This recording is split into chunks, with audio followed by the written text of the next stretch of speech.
उत्तर भारत के कई राज्यों में एक बार फिर कश्मीरी शॉल बेचने वाले व्यापारियों के खिलाफ उत्पीड़न और हिंसा की घटनाएं सामने आ रही हैं। जम्मू कश्मीर स्टूडेंट्स एसोसिएशन ने इस स्थिति पर गहरी चिंता जताते हुए केंद्रीय गृह मंत्री अमित शाह से तत्काल हस्तक्षेप की मांग की है। संगठन का कहना है कि हिमाचल प्रदेश, उत्तराखंड और हरियाणा में कश्मीरी व्यापारियों को लगातार निशाना बनाया जा रहा है, हरास किया जा रहा है, जिससे उनमें डर और असुरक्षा का माहौल बन चुका है। एसोसिएशन के राष्ट्रीय संयोजक नासिर खोयामी ने यह कहा है कि कोई नई समस्या नहीं है। इससे पहले भी कई बार ऐसी घटनाएं सामने आ चुकी हैं और हर बार आश्वासन मिलने के बावजूद जमीनी हालात बदलते नहीं हैं। खासतौर पर हिमाचल प्रदेश में स्थिति बेहद गंभीर बताई जा रही है, जहां बीते कुछ महीनों में अलग अलग जिलों से कश्मीरी शॉल विक्रेताओं को धमकाने और डराने की कोशिशें लगातार की जा रही हैं। प्रशासनिक दखल और आश्वासन के बावजूद इन घटनाओं का दोहराया जाना चिंता का विषय है। सोशल मीडिया पर वीडियोस वायरल होते हैं, कमेंट्स और प्रतिक्रियाएं भरपूर आती हैं, लेकिन इस तरह की घटनाओं पर लगाम नहीं लग रही है। उत्तराखंड के अल्मोड़ा जिले में भी हाल ही में एक कश्मीरी शॉल विक्रेता के साथ मारपीट की घटना सामने आई, जिसमें वो घायल भी हुआ। एसोसिएशन का कहना है कि इस मामले में अब तक कोई ठोस पुलिस कार्रवाई नहीं हुई है। हालांकि इससे पहले उत्तराखंड में जरूर कार्रवाई हुई थी। कुछ लोगों पर एफआईआर दर्ज की गई थी, जिन्होंने कश्मीरी शॉल बेचने वाले के साथ इस तरह का दुर्व्यवहार किया था, उसे हरास किया था। अब वहां काम कर रहे अन्य कश्मीरी व्यापारियों में भय और असुरक्षा यानी कि इनसिक्योरिटी बढ़ गई है। लोगों को लगने लगा है कि अगर उनके साथ कुछ होता है तो उन्हें न्याय नहीं मिलेगा। हरियाणा के यमुनानगर में भी एक ऐसी ही घटना सामने आई, जिससे हालात की गंभीरता और बढ़ गई है। यहां एक कश्मीरी शॉल विक्रेता को कथित तौर पर जबरन धार्मिक नारे लगवाए गए और उसे अपना सामान बेचने से रोका गया। जम्मू कश्मीर स्टूडेंट एसोसिएशन ने इसे जबरदस्ती, धमकी और संविधान द्वारा दिए गए अधिकारों पर सीधा हमला बताया है।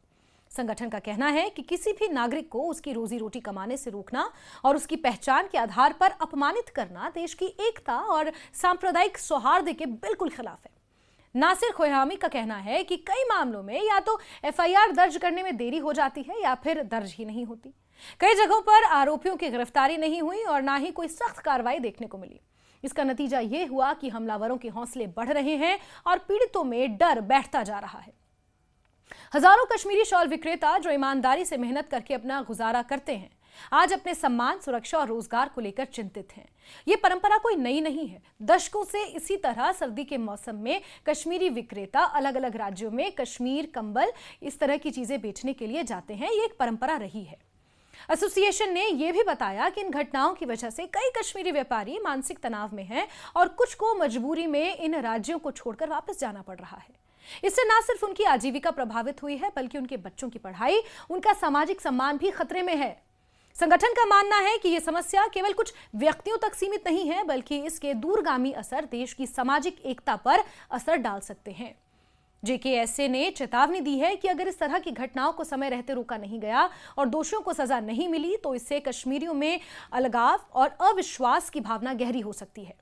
यह स्थिति देश के दीर्घकालिक राष्ट्रीय हितों के लिए भी नुकसानदेह है और उन ताकतों को फायदा पहुंचा सकती हैं जो भारत की सामाजिक एकता को कमजोर करना चाहती हैं। संगठन ने दोहराया है कि कश्मीरी भी इस देश के बराबर के नागरिक हैं और भारत का अभिन्न हिस्सा है। उन्हें उनकी पहचान के कारण निशाना बनाना या किसी शहर से बाहर खदेड़ने की कोशिश करना समाज में दरार पैदा करता है। एसोसिएशन का कहना है कि हिंसा, डराने, धमकाने और नफरत को सामान्य नहीं बनने दिया जाना चाहिए और कानून का राज बिना किसी भेदभाव के लागू होना चाहिए। अंत में नासिर ने केंद्रीय गृह मंत्री अमित शाह से अपील की है कि वो हिमाचल प्रदेश, उत्तराखंड और हरियाणा के मुख्यमंत्रियों से विस्तृत रिपोर्ट मंगवाएं, जिसमें एफआईआर, गिरफ्तारी, कार्रवाई और सुरक्षा इंतजामों की पूरी जानकारी हो।